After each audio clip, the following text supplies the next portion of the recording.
Rest assured, Carol, we will figure out what makes you different. Figure it out, why? So we can fix it. So you can join us.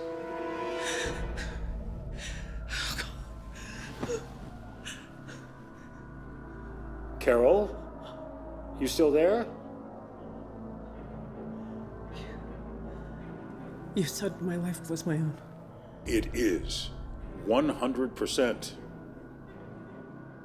So what happens when I say no? Carol, once you understand how wonderful this is. Carol?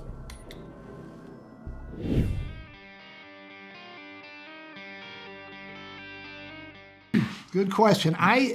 There's an awful lot of shows and movies about the apocalypse and post-apocalyptic worlds, or what it's going to be like in the apocalypse. But the apocalypse is always presented as awful, hence the name. but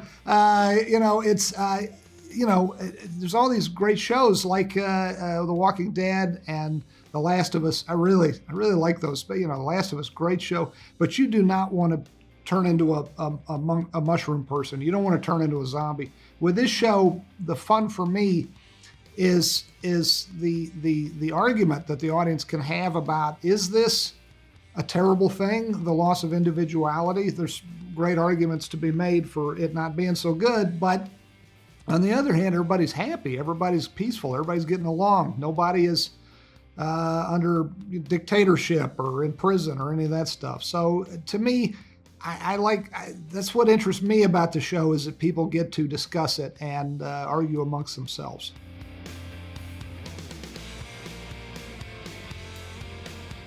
Right. Constantly about the catering. Yeah, we argue about everything. Yeah. Just at each other's throats. To answer that honestly, though, there was really lively conversations that are still ongoing.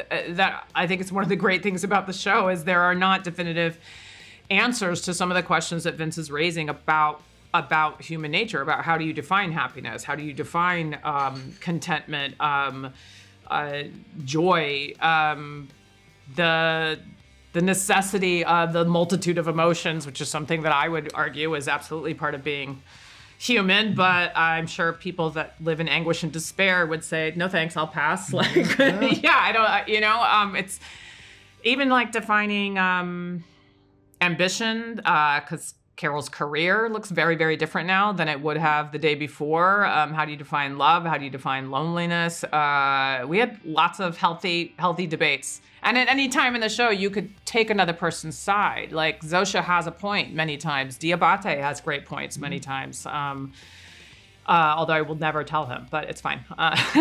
Yeah.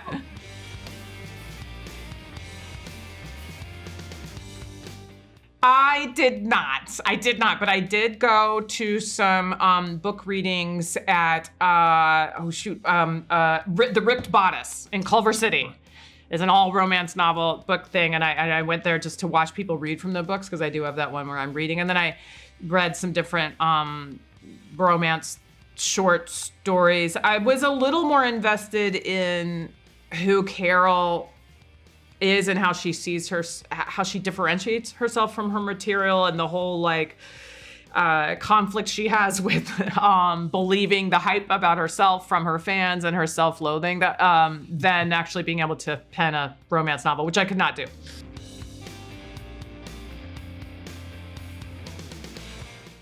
Yes, one of the many super fun things about doing this role is that it is the polar opposite of Kim Wexler, and I love the Kim Wexler character, as she will always hold a place in my heart. But it was really fun reading. As soon as I saw the first script, I was like, okay, that's almost, yes, as you said, the polar opposite to Kim.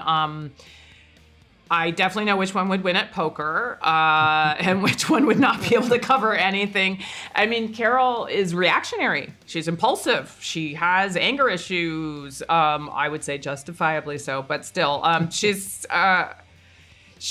Kim could withhold everything and use as her superpowers that you can't read what she's thinking or feeling, and then just wait for people to give them enough rope to hang themselves, right?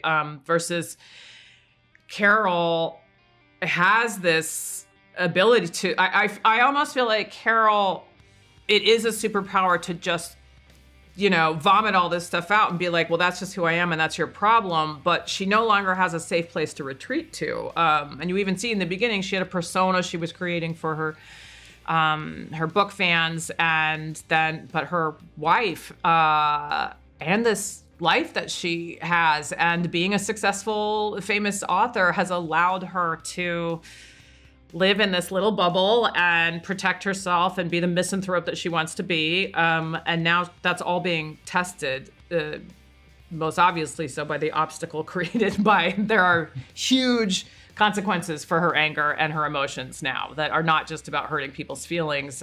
So that was really fun to play up against that obstacle and try to figure out how someone like this would navigate through the circumstances she's in.